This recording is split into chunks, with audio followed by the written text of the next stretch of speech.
Hello, my name is Igbo. Thank you for watching this on YouTube, Time with Igbo. Kindly subscribe, comment, and share so that anytime a video is uploaded, you can have access to it. Thank you very much. Hello, wonderful people. This is Time with Igbo with yours truly Igbo. And this, of course, is a special edition because as you can see, where we are right now is a very gigantic MV Logos Hope under the auspices of Operation Mobilization. And we're going to have time with the director on board. So still, Time with Igbo is interactive, informative, and educative. Coming soon. And he obeyed like Moses, like Paul. Hello, once again, welcome back to Time with Igbo. And right with me is director of MV Logos Hope. This is Time with Igbo, of course, interactive, informative, and educative. Hello, Director. Welcome to Time with Ike Boat. I can't believe it. I'm with the Ike Boat on MV Logos Hope. It doesn't get any better than this. Thank you so much for the time. So happy to be with you. So, we'd like to know your background.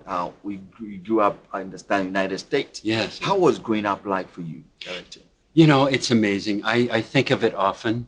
You know, I travel the world and I see kids in villages, in highways, byways. I see them all over the world. And I think to myself, who would I be today if I grew up in Tema? Who would I be today if I grew up in, well, you name the country. Okay. But God decided that I would grow up in a Christian family. Like my parents, my grandparents, everyone in my family are Jesus followers. And that is such a blessing. Because you know what? There's 3 billion people on the planet right now today. 3.1 billion people that are never going to hear an explanation of the gospel. I was born into a wonderful Christian family, and I was loved by my parents and nurtured by them. Of course, called into mission. But I look back at that and go, that's an amazing piece of my life. Okay. It's where I grew up. Okay, good. So it's understandable that the founder of OM, Dr. George Bewa, had an encounter with Dr. Billy Graham of blessed memory, and through him he encountered Christ and took the mantle of faith into missions. So how were you also able to be in the Christian faith? If you got born again at a point when growing up, how was it like for you? How did you become a Christian or born again believer? Yeah, you know, so George was a very interesting background. He was a fireball kind of a guy, and he's just amazing. He's still walking with the Lord and involved in mission. Yeah. But you know, his whole journey began kind of, I think, you know, there's an elderly lady in his town that just prayed and prayed and prayed for him, and it's quite a miracle. And he came to faith in Christ, and then he became you know, like this fireball evangelist in his high school and continued his journey. And you know, my story's a little bit different. I just attended a Friday night Bible club, and sometimes I think I could preach better than the old man that was preaching that night. Okay. But you know what? When the Spirit of God gets a hold of your heart, then it's like, you know, that was a moment for me that I made that decision to walk with God. Oh, great. So everyone has a different journey, you know. Yeah. So in 2010, Logos Hope was in Ghana. And I guess you had different role to play. What role were you playing then? Well, we had just started sailing. It was actually the first sail, longest sail of the ship, as it was a ferry up in the it's from Denmark to the Faroe Islands. So we had just kind of arrived in West Africa and so forth. And I'm trying to remember the role you were playing then. Huh? Kim and I were involved in actually designing the Journey of Life, the Deck 4. Great. Actually, it's where all these 9 million people to date have been on the deck. So we were involved with that, working on Deck 4. And then I went in as a senior leader in partnerships, kind of partnership ministries at that point, yes. Great. So if one should ask, like, being a director on board, what are the specific roles that you play? Because I know there are multitudes of crews from different backgrounds. So what specifically do you do as a director on the ship? You know, it's good to remember that actually when you live on a ship, you're a community. It's your home. It's your place where you eat, place where you work, place where you have fun, place where you worship. All of that. It's all a piece, number one. Number two, we have usually about 400 crew members, and they're all volunteer. So it's a little different, you know, when you run a corporation and you pay people to do something, it's a little different than when they volunteer. So everyone is volunteer, myself as well, the captain, chief engineer, everyone's volunteer. Everyone has a job, everyone works 5 days a week, and on day 6, they go on shore. A lot of they'll go do some like eyeglass testing or a children's program. We'll go to the prison, go to do some training programs, all kinds of outreach programs. Exactly. We've done a lot of kind of disaster relief over the last 2 years. We were in a country that was devastated by a hurricane. We were in a country devastated by a volcanic eruption.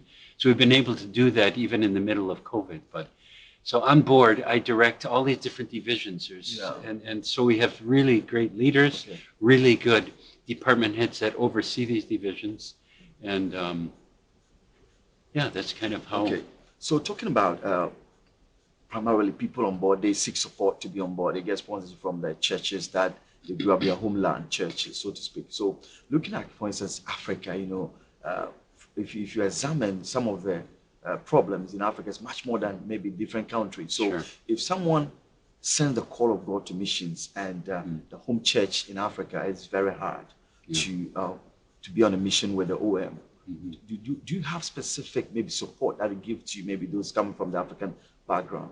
Yes. You know, I'm glad you mentioned that because I'm very delighted to inform you out of the 300 or so crew members we have right now, less than that, maybe 250. About 50 are from 10 different nations in Africa. Oh. So we have a lot of Africans on board. We have Ghanaians, we have Sierra Leone, we have Zambia, we have Mali, we have all kinds of nations, you know. But here's how we kind of divide the world up, because we have 60 nationalities. So we have crew from all over the world. And it kind of depends on what part of the world they come from, is how we determine the amount, level of, because everyone has to raise some funds to live on board the ship. So we look at the economic status of countries and so forth. Then we drop those levels dramatically. Depends on how long you're going to be on board. If you come for 3 months, you know, it's still the same price. But if you're coming for a year or two, is what then we often offer some assistance for those who come for that length of time. So far, in your estimation, or if you calculate, how many countries has the ship been able to visit? If you took all of the countries of our 4 ships over 50 years, I've seen the number at 151 unique countries of the world. And interestingly, just so you know, we've been here in Ghana 17 times since 1975. And we've welcomed 1.1 million Ghanaians on this ship over those visits. So a lot of Ghanaians have been on board the ship. Yeah. So we have a very special place in our heart for Ghana. You talk about your background growing up in the United States, how you came into Christianity and all that. So at what point, you know, some people like Moses, like Paul, they were called differently. So when someone wants to be on board, do you check that this person as having a specific call before you can be part of OM? Some are called to be evangelists, some are called to do different things in ministry. You check all these before you accept such crews to be on board? Yes, great question. First of all, you know, the ship is just a small part of an international organization, ministry. OM is in 110 countries of the world. And here in Ghana, we actually have OM Ghana, and our director here is Paul Nyama. He lives in Kumasi, yes, and he's a great man. And so they actually have a team. So if you're from Ghana and you want to sign up to come on the ship, you would actually go through the process of OM Ghana. Now there's 3 things that you kind of need to be to come on the ship. Number 1, you have to be 18 years old. Number 2, you have to speak English. Number 3, we really want you to be a Jesus follower. You know, that really, that, you know. But other than that, you don't need any great call. You know, some young people are just coming out of high school, or they're maybe had some education, and they're taking a time out in their life, and they just want to do something for the Lord, not sure what. And they come here, and oftentimes this is where life takes off for them. While others might have been in other places of the world serving, and the ship is just the next stepping point for that. So talking about that, kindly enlighten us and the viewers about some of the countries that OM has been able to establish branches? Oh yes. Well, I mean, we could just take just the African continent. You know, I'm trying to think now. I'd have to look at a map, but surely we have, of course, Ghana. We have Namibia. We have South Africa. We have Tanzania, Mozambique. We have Zambia. In fact, the largest out of all 110 countries, our largest field is in Zambia. We have 250 people on that base over in Zambia. Zimbabwe, wow, Mali, I forget where they all are, but a good number of nations just in Africa itself. Of course, it spans across the world from Japan to Taiwan to Korea to Australia and then into Southeast Asia, and the list goes on. South America, Central America, you know, US, Canada, all of Europe, most of the European nations, yeah. It's quite broad. Okay, good. So say, since we are in Ghana, say if someone sings the call of God and loves the ministry of OM, do you have maybe directives as to maybe some of the leaders will come there and maybe direct the person? The person would love to have OM in his or community or region. So do you have maybe a directive that you can give to the person so that it can also have branches going in different part of Ghana? Do you have such maybe directives to help people establish OM in various communities in Ghana, since we're in Ghana? Sure. Well, we use the same outlet as you do. You just type in OM Ghana, you know, and I think you take you to the page and then take you to contact information of how to connect with them. That would be the easiest. Okay. Yeah. Yeah. So I wanted to really understand, like, we have the hierarchy of leadership, maybe from the founder, Dr. George Verwer. You may have another leaders doing different things in different departments. So, like, I would like to know, because being a founder or a leader, the person can maybe give a role for a specific person to go to, say, Ghana to help establish OM. Maybe what we have Kumasi, we can have, say, OM Takoradi because of Port City, and maybe OM Tema. So maybe I'm thinking that through your directives, you can engage someone to play such a role to establish OM, maybe Tema or OM Takoradi. Yeah. Oh yeah, no, I think that's great. I think we'd be very interested in that. You know, as God leads, we certainly continue to expand, not only countries, but within countries as well. I think in the UK, we have several different offices, different cities involved in different things. So that's very possible for sure, I would say. At this juncture, I would like to know, what year did you join OM? My wife and I joined OM in 2008.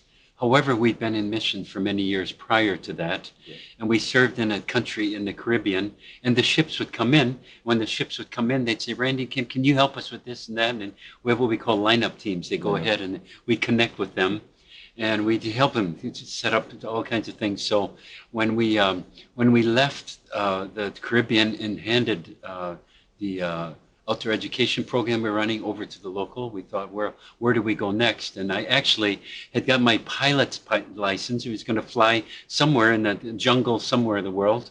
And about a week later, I got a call from the ships. And they said, we've got a new ship. Well, we bought a used ship.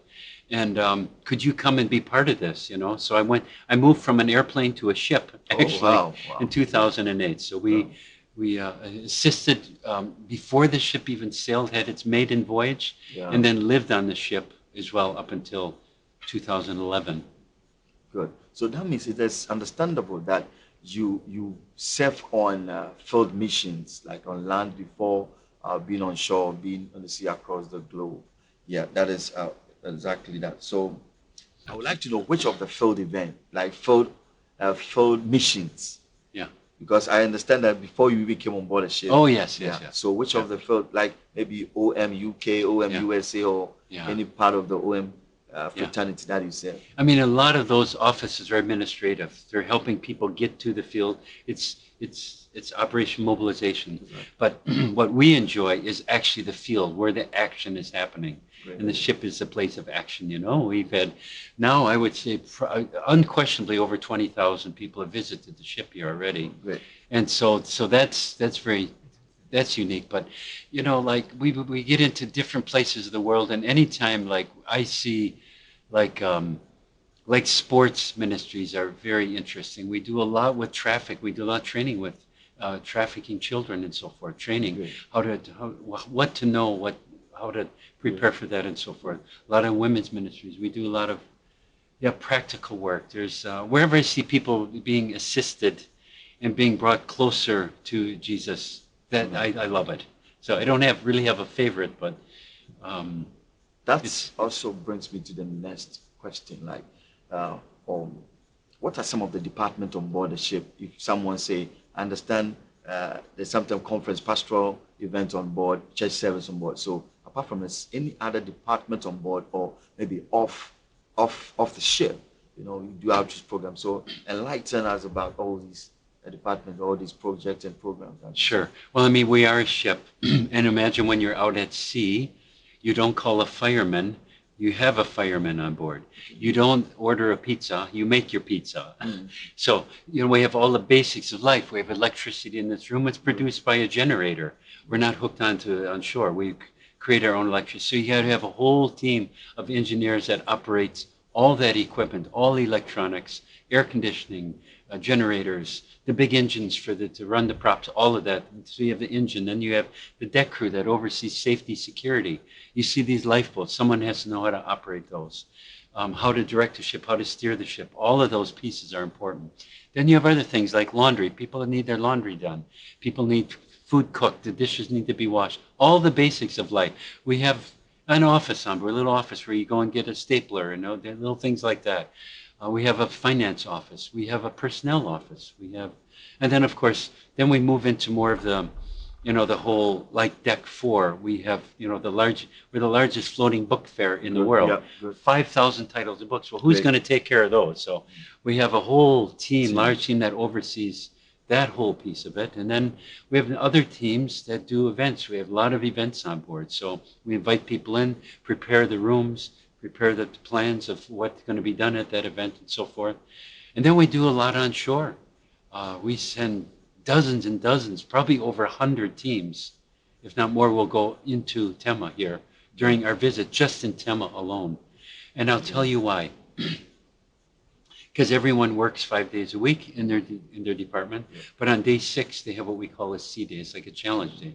So that's when they go on shore. So everyone on board has to go on these challenge teams, and that's when we send them out to assist in soccer ministry, or sewing things, or children something, whatever. There's all kinds of things. We have water filtration bucket systems. We go into the highways and the byways. So the ship is it's a whole city that never goes to sleep, but it's also invites, our average 1 million people a year come on the ship. So that's very significant if you think of what we do, why we do it, and how we do that. Good. So having known that OM, or I don't know if the ship ministry, is it all OM with the mantra sharing knowledge, help, and hope, or maybe only the ship? Because I understand that the ship is having a book exhibition, bringing knowledge. So if one should ask, the Bible talks about lack of knowledge, my people perish. So to the unbeliever might know, what kind of knowledge is the OM or the ship ministry promoting? Yes. Well, it is a ship-specific quote. Kind of, it's like, we call it what do you do? I live on a ship. We share knowledge, help, and hope. Well, what does that mean? So, of course, sharing knowledge, being a floating book fair. Of course, there's 5,000 titles. There's something for every age and every person on board of interest, But as well, we have a lot of Christian literature as well. And our #1 selling book is the Bible. Great. We sell many, many Bibles. But that's just a part of it. We help. And I just mentioned that over the last 2 years, we've been involved because of COVID and having to slow down a bit. We've assisted with disaster relief in countries. We go in and actually help people with whatever the needs are. And we have a lot of pictures, a lot of videos on this, on what we were able to do. Of course, the last thing is hope. Hope is it's a unique word. And the name of the ship is Logos, Hope, Word of Hope. And tell me you don't know everyone that doesn't always need a little bit of hope in their life. especially going through this world pandemic. Everyone has been challenged in some way. And of course, that's the spirit, that's the real core of what we do. So when we say sharing knowledge, hope, and hope, it is specific to the ship. You know, if you're in Zambia or if you're in Namibia, if you're in Ghana, you know, the directives might be a little bit different, more shore-based, basically. So, but that pretty much covers what we do in a short sentence. Great, great. That is a great slogan for such an great organization. Yes. Worldwide organization indeed. Graciously, I haven't been in touch with OM. I had opportunity to work with MV Logos 2, then Doulos. Kindly let us know the year span for Logos 2, Doulos. You know, the years that they operated, because I understand MV Logos a whole has not been old than the previous one. So kindly just explain the year span of the MV Logos 2, then Doulos. Yes. Well, of course, our very first ship, Logos, sailed, and we then shortly after 1975, and then not so long after that, we acquired the Doulos. So we've pretty much for decades have operated two ships at a time. Yes. So do you have aspirations, or is there any plan that is going to be some other ships under GBA? Yes, you know, we are considering that. We actually do better as an organization with two ships, trying to keep one in one hemisphere, one in the other, kind of thing. I'm a visionary. I think we should have one on every continent, but that would be great. That would be great. But you know, we have been considering that, and you know, God willing, that will come to be. It's possible. It's not so easy to get in a country, because countries have to be happy to invite you in. Right. And you may or may not know this, but here in Ghana, there's not been a passenger sailing ship in this harbor in 2 years. But guess what was the first passenger sailing ship allowed by your dear president, who wrote a letter and said, Logos Hope, we're inviting you in to this port. It was into this country. It was your president. By the gracious and generosity of his heart. And thank you, Mr. President. That's why we're in this beautiful port. It's amazing. So watch out and follow this great ministry of OM and great leadership. Of course, this has been a time with iBoat on board Logos Hope, the VIP land. Thank you very much for watching. Bye for now.